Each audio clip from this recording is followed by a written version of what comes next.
Okay, we have an angle here that's in standard position. Point XY is on the terminal side, and we dropped a perpendicular to the x-axis. So that line that I drew, that little segment, is perpendicular to the x-axis. And if we want to find the distance from the origin to the point, we can use right triangle information. We can use a Pythagorean theorem that says if we call this R, thinking maybe that's part on the unit circle, or on a circle, a point on a circle, not necessarily a unit circle. On a unit circle, the radius is always 1. But if we didn't have a unit circle, it could have a different radius. So let's say that point XY is on the circle somewhere, and we're going to find the radius from the origin. Well, we know that x squared plus y squared equals r squared. So r is equal to just the square root of x squared plus y squared. Okay, so the distance from the origin to the point, we're just going to call it r. We don't even really have to think about it being on the unit circle, but it's r. We'll just call it r. And that's the square root of x squared plus y squared. So if we want to find, let's say, our new angle, let's say that we want to look at this angle. And I'll just call this angle alpha. I put theta in my word, but we'll call it alpha. What is the sine of alpha? How do we find sine, William? Y over R. It's going to be y over r. What's the cosine? X over r. What's the tangent? Y over x. What's the cosecant? Okay, and of course, y can't be 0. If it is, then it's undefined. What's the secant? R over x. And x can't be 0. And the cotangent? X over y. Here y cannot be 0. And here we should have said x can't be 0. All right. Is that anything very different from what we've done before? This just helps us to find the trig function values for any angle. Notice we're in the second quadrant here. We're no longer dealing with an acute angle. And in the second quadrant, the x value is negative, but the y value is positive. So anything having an x in it is going to be a negative trig function. But, all right, so let's look at an application. Here we have negative 3,4 on the terminal side of theta. If I were to drop my perpendicular here, and actually I guess I should have left that as theta, not alpha. If I drop my perpendicular, can we find the distance from the origin to the point? What's it going to be, Iris? 5. We okay with 5? Wait. No. What? Not at all. This is 3. This is 4. So this has to be 5. That's Pythagorean triple. Oh. A squared plus b squared equals c squared. That's one of those that comes up a whole lot. If you can, you don't have to recognize it, but if you can, it will save you time. So if we want to find the sine of theta, we said the sine of theta is y over r. So in this case, it's going to be 4/5. What's the cosine? Oh, Miss Coleman. Mm-hmm. Are we finding the sine, cosine, tangent of like the inner angle? No, we or want the this outer? big angle. We're doing the big angle. I should have left the other one just as the big angle. How do we do that though? They Because have there's the no same. opposite. They have the same value.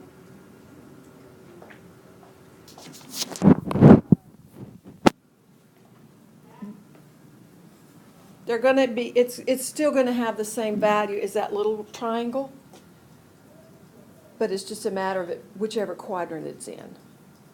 Remember we said it's y over r, x over r. So you're assuming the angle's in the bottom right-hand corner? Right in there? Okay. Yeah. Yes? So when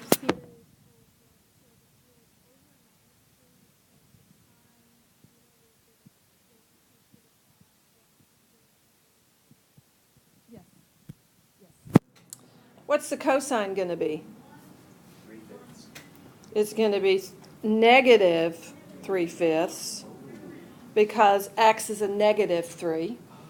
And the tangent is 4 over negative 3.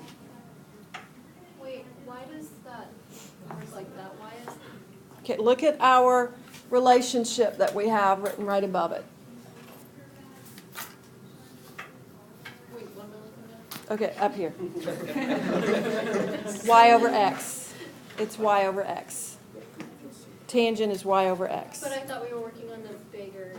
Well, they're going to have the same value whether we're looking at that little, what's called a reference angle, or the big angle. A reference angle would always be positive, but the bigger angle is going to change whether it's negative or positive. The trig function's based on where that terminal ray lies. Wait, where's the big angle? Where's the little one? Okay, here's the big angle. And we could call this theta prime, maybe. Actually, that's considered a reference angle. But we find the trig functions for the big angle based on x, y, and r. Yes, sir. How do we know that they're the same values? Like, Let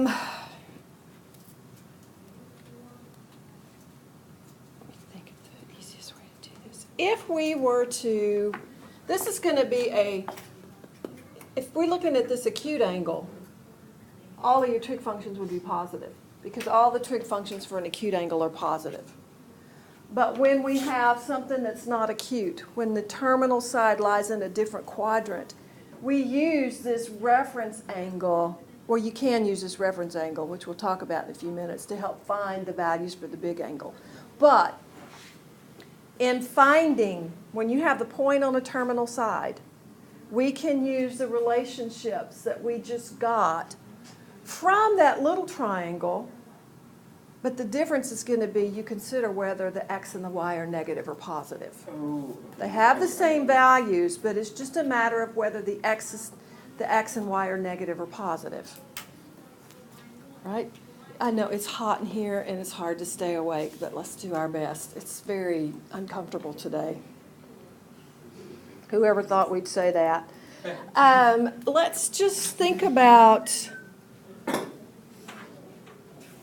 let me add knowing that everything's positive, all the 6 trig functions are positive in quadrant 1. Quadrant 2, only the sine and its reciprocal because the y is positive. In quadrant 3, the tangent and its reciprocal are positive. And then in quadrant 4, the cosine and its reciprocal. So we're given here that the tangent of theta is negative 5/4. That means tangent's going to be in either 2 or 4, right? But it tells us the cosine's positive. So which quadrant does that steer us to? 4. Quadrant 4. All right? Because it tells us this means either 2 or 4. But this narrows it down, quadrant 4, because this could be quadrant 1 or 4. So we're going to be in quadrant 4, and we want to find the sine and the secant. So we have tangent. We can figure out what the sine and the secant are. We know that tangent is y over x, right? Tangent is y over x. So we know that r is the square root of x squared plus y squared. So r is the square root of 41. Do we keep the negative 5 when we're doing these calculations? You don't have to find r because you're going to square it. No, I mean just finding sine and. Well, we know that sine's negative in the fourth quadrant. Oh. So you can, but if you just remember that the sine's negative, then you can kind of disregard. All right, so what's the sine of theta? We know it's going to be negative because it's in the fourth quadrant. Negative 3.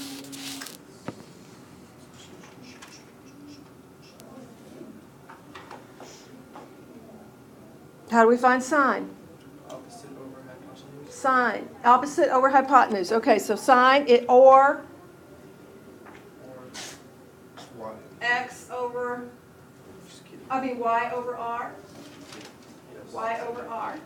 So 5 over the square root of 41, which would be a negative 5 square roots of 41 over 41. What about the secant? Is it going to be positive or negative? Positive. It's going to be positive because it's in the fourth quadrant. It's reciprocal of the cosine, so we know it's positive, and it's going to be equal to, how do we find the secant? R over x. R over x. So it's going to be the square root of 41 over 5. Would it be over 4 because it's x? Yes, you're right. Thank you. Thank you for watching me. Oh, so R is just basically the hypotenuse. R is the hypotenuse. Where's the string? R is your hypotenuse. So, we're a little bit different terminology, but nothing different than what we've already done, really. Let's do another one like this.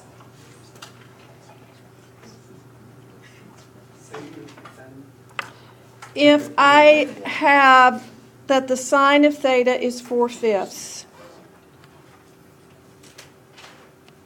and the tangent of theta is less than 0, I want to find the cosine and the cosecant. All right, the sine is 4/5. Tangent's less than 0. Sine's positive where? 2 and 1. 2 and 1. But because the tangent's less than 0, which quadrant does this kick us into, Max? The third. Tangent's less than 0. We said the sine's 4/5. Justin said that means we're either in quadrant 1 or quadrant 2. The tangent's less than 0. So where does that kick us? 2. Quadrant 2. We're quadrant 2. Okay. So it's good to identify which quadrant you're in, because now we know the cosine has to be negative or positive. Negative. Negative. Because only the sine and its cosecant, or in its reciprocal, are positive in quadrant 2. So can we figure out what x is?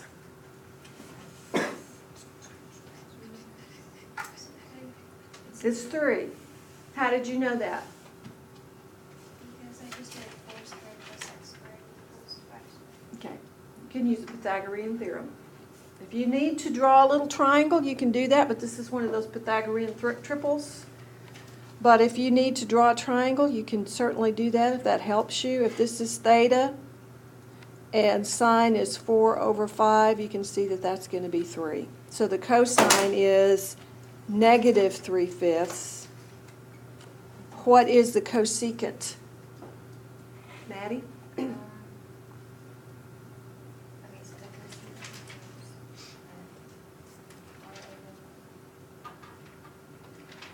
it would take me a second. Okay, but what do you know about the sine and the cosecant? They're together, whatever you called it, you said that What do we they're call those? I don't know, but they're together, like the sine is the sine is the same thing to the cosecant as the cosine is to the secant, but I don't know what that word is. Is that what you're talking about? How- They're reciprocals. Right. So we just flip it. Flip it. So this is going to be Negative 5/3. cosecant's a reciprocal of. The The sine. sine. So it would be 5 over 4. Mm-hmm. So we've got to learn those trig identities, Yes, ma'am. right? Okay, quadrantal angles are easy. In fact, I still sometimes, when I'm working problems like this, I'll draw a little coordinate plane and mark the points on the unit circle where it crosses the axes, the x-axis and the y-axis. And then we just use our trig function values the way that we first looked at trig function values. We know that the sine is y from the unit circle. Actually, we always did y over r. R just happened to be 1. The cosine is x, which we always did x over r, but r was 1, so we didn't have to talk about it. So if we want to find the cosine and the tangent of 0, okay, thinking about radian measure. So we use the point 1, 0. What's the cosine of 0? No, undefined, right? 1, 0, undefined. Katie, how do you weigh in? How do we find from the unit circle? How do we find the value of the cosine? It's the,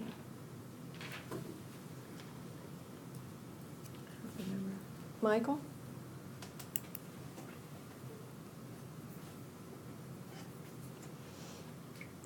Gee. Have I failed that miserably? Peter? X over Y, isn't it? It's just the x value Which one are you looking at? for 0. 0, 1. It's 1. Wait, whoa. How did that? It's this point. So 0 for 5 Okay, so the cosine of pi over 2 is? Oh, 0, like this is radians. Okay. Mm-hmm. Oh, 0 radians or 0 degrees is the same I thing. didn't, okay, cool. I didn't know we were doing that, Okay. but now I do. Well, what's the tangent of 0? It's like y over x, right? So 0 over 1, so 0. Is he right, Christine? Probably not, actually. Kathleen, is he right? Oh, phew. Y over x. First thing we learned about trig functions from the unit circle. What about cosine of pi over 2? Ben? That's a good answer. Because That's all there is to it. I think that was- Oscar? Cosine of pi over 2.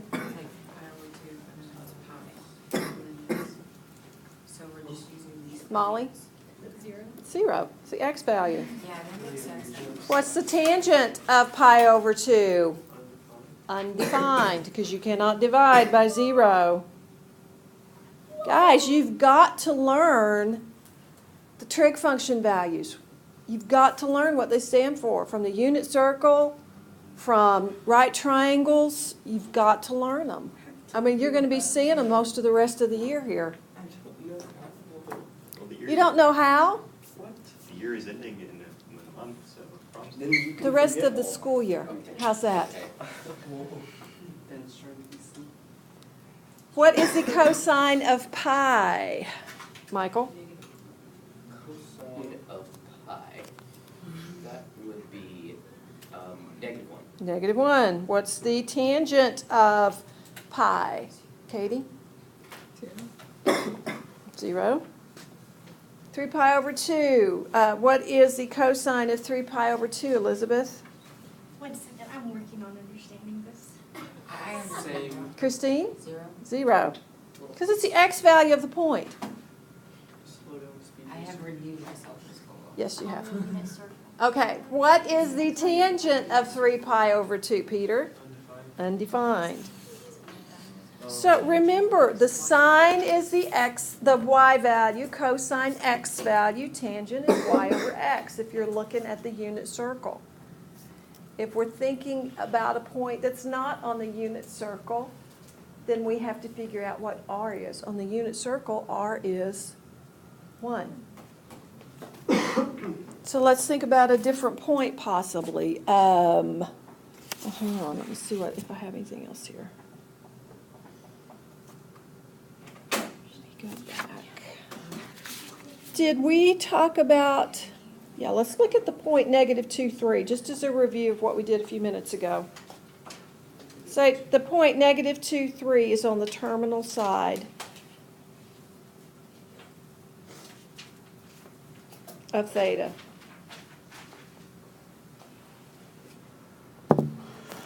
I want to find the sine, the cosine, and the tangent. We said sine is y over r, cosine is x over r, and the tangent is y over x. This is the same thing we did when we first started looking at the unit circle. Only thing is, r was always 1, so we never had to show it. All right, so what's r going to be in this case? R is the square root of 13. Square root of -2 squared plus 3 squared. 4 plus 9 is 13. We can't simplify that any further. I do not want a decimal answer. Leave it as the square root of 13. So what about the sine? What quadrant is this point in? Quadrant 2. So what's positive? What trig functions are positive in quadrant 2, Ben? Sine. Sine and it's reciprocal. Everything else is negative. So what is the sine if the point -2, 3 is on the terminal side of the angle? What's the sine, Molly? 3 square root of 13 over 13. Good. 3 square root of 13 over 13. It's y over r. Y is 3, so 3 over the square root of 13, and she just rationalized it as all. 3 over the square root of 13. What is the cosine, Oscar? How do we find the cosine?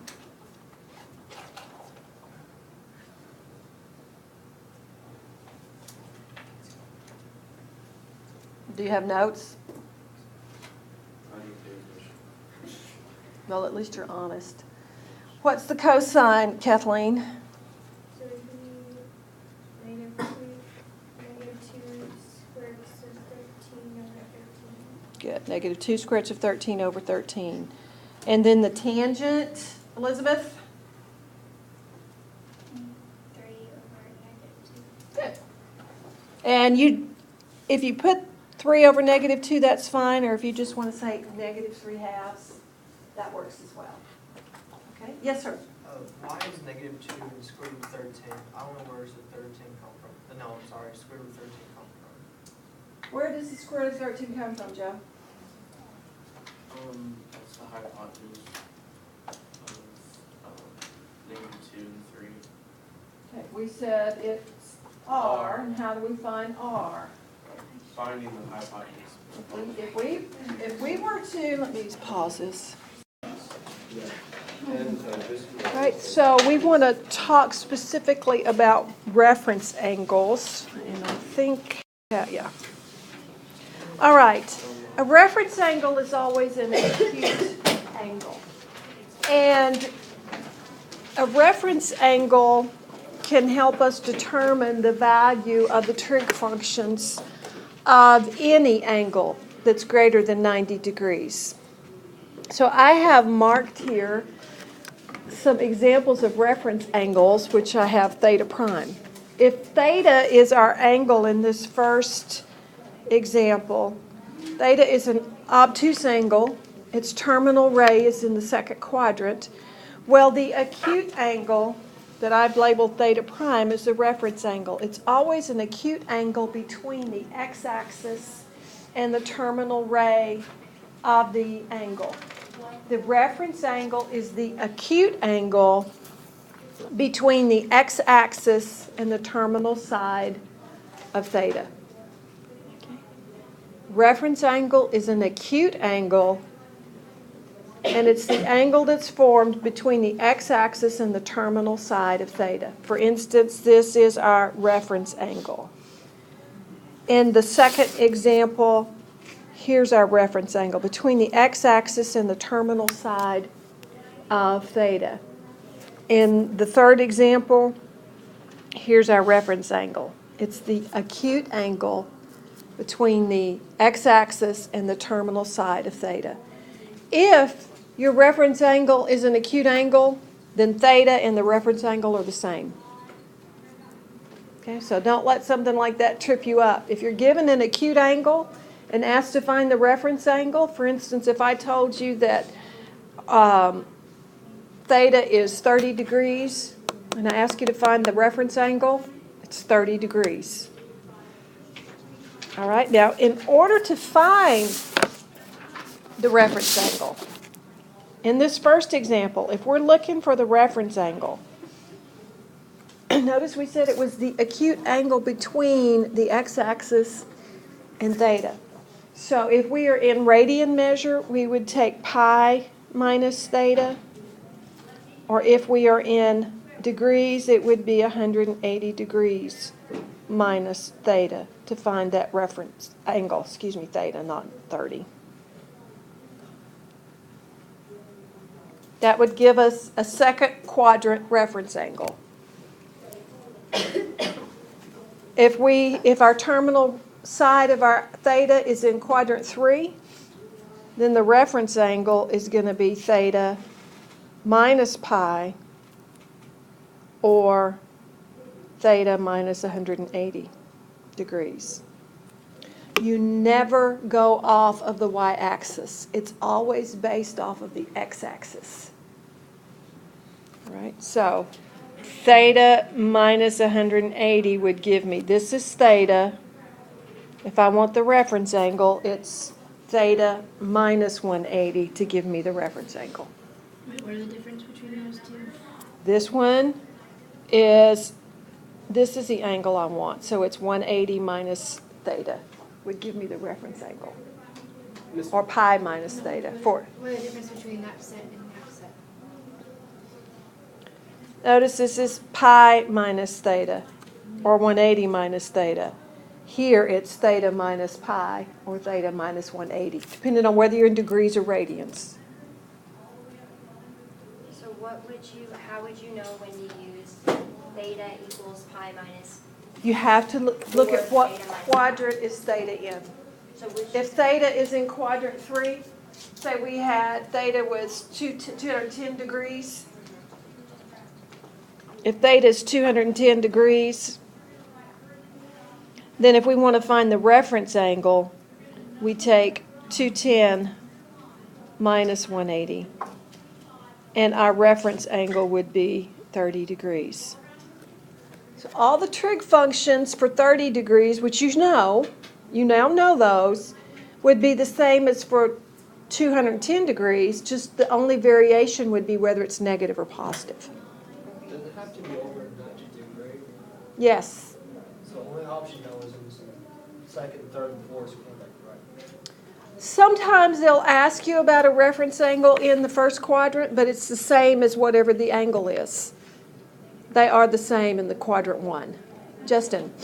What if the angle is like on the x-axis or on the y-axis? Then it's a quadrantal angle, and it's not going to have a reference angle.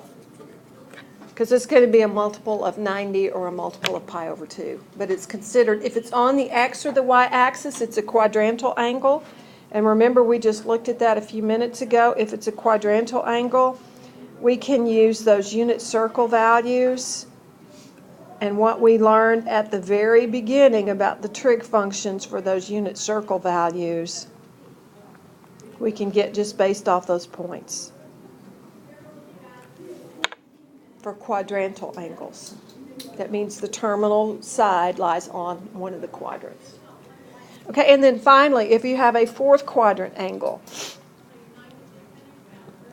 this time it's going to be either 2 pi minus theta, or if you're in degrees, 360 minus theta to get your reference angle.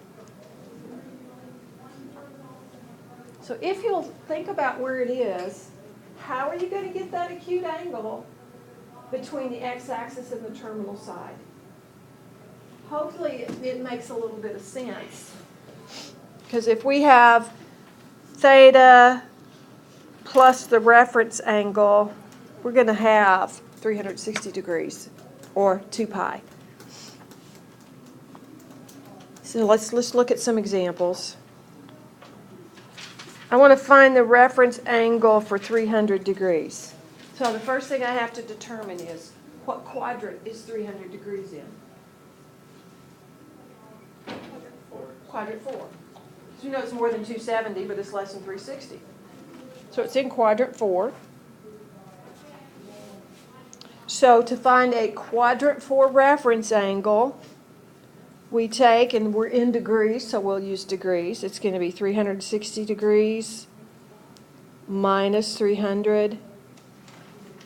So we get 60 degrees for our reference angle. Yes, sir? So the very right-hand side equation that you gave, is that just for quadrant 4? Yes. Okay.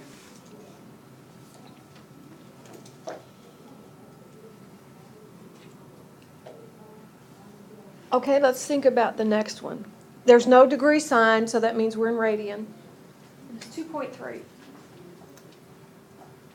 you have it translated into degree or? No, we don't need to translate it. We need to think about where does it lie on the coordinate plane. Which quadrant is that in? Now, you think third? Let's think about, this is 0. This is pi over 2. Second, isn't it? This is pi. Why do you say second? Because I know it's between pi over 2, which is like it's like 1 point something, and I know it's between pi, which is 3.14. Okay. It has to be in quadrant 2 because pi is approximately 3.14. And if we took half of that, it would be 1.5 something, something, something. So it lies in quadrant 2. So for quadrant 2, to get our reference angle, we take, how do we do that one? Pi minus 2.3. Pi minus 2.3. Now, if you were asked to give an exact answer, that's all you could show as an exact answer. But if you need an approximation, that's approximately what, Michael? I see you have your calculator out. It's about 0.842. Okay, about 0.842 radians would be our reference angle. Is there a reference angle in the second quadrant? That is The first, I apologize. it's the same. They are both, the reference angle and the angle in the first quadrant are either, could be referred to as either one. But a reference angle is always acute. So a negative 135 degrees. What quadrant is that going to put us in? 3. Quadrant 3. Now, probably the easiest thing for us to do here is to add 360 first. That way we get a positive angle, and we can visualize a positive angle a little bit more easily. So if I add 360, we get what, 235? 225. 225. Had to subtract, I should have put it on top. Okay, so 225 degrees is my angle, that's theta. How am I going to get my reference? 225 minus 180. 225 minus 180, which is 45 degrees. 45 degrees happens to be one of those that we know a lot about. We know what, hopefully you remember, the sine, the cosine, the tangent. 45 degrees is the same as pi over 4 in radian measure. So sometimes it just depends on which one comes easier to you, the unit circle or right triangles. Sometimes I'll use one, sometimes I'll use the other. Any questions on reference angles? Yes, sir. What purpose do they serve? Okay, it helps if you have an angle that's in quadrant 4, and maybe you know what the acute angle trig function values are, well, then you could easily find the trig function values for that quadrant 4 angle. Because sometimes it's easier for us to work with an acute angle sometimes than it is a non-acute angle. All right? All right, then I want you to add to your assignment 46 to 52 even. So you had on page 316, 10 to 32 even. And I said that if it asks for all 6 trig functions, you can just do sine, cosine, and tangent. I think you wouldn't have any trouble finding the others. Oh, including like the first two? Yeah. Oh, If you've already done it, then that's fine, I but have lost so much. That is. Wait, is that 38 to? actually it's 38 to 52 even total. That's your assignment. It's reasonable, but still. 48 to 52? So we want 38 to 52. I have it broken down. You've already done this or had that assigned.